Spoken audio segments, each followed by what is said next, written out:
रात में पहले बाघा तो सखी नौमी के रात में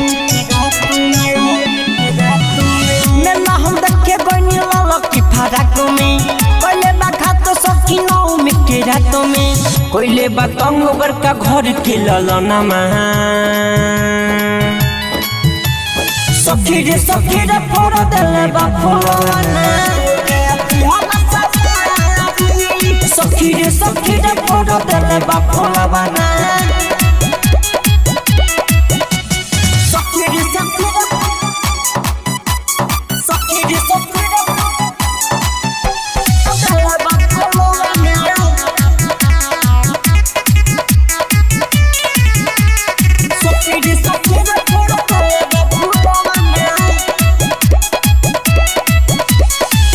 लेके केटीएम घूमे लुच्चा वाला बाइक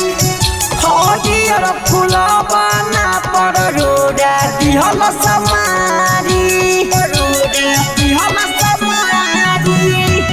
लेके केटीएम घूमे लुच्चा वाला बाइक हरियर फुलवाना पर रोड़ा दिहल समारी पीले बादारू कहे बोला न सजनमा सखी रे फोड़ देले बाबा लूनामा सखी रे फोड़ देले बाबा लूनामा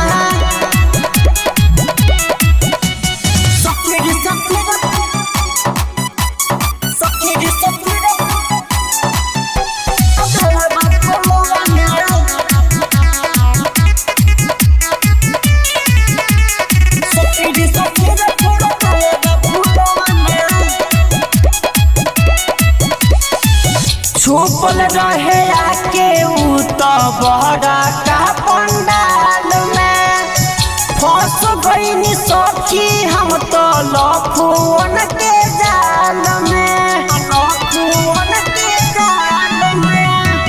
छुपल रहे आके उ तो बड़ा का पंडाल में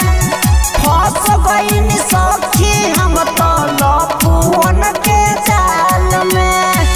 ले बगाटी एगो फोड़ी ला फुलवाना सखी रे फोड़ देले वाला लनामा सखी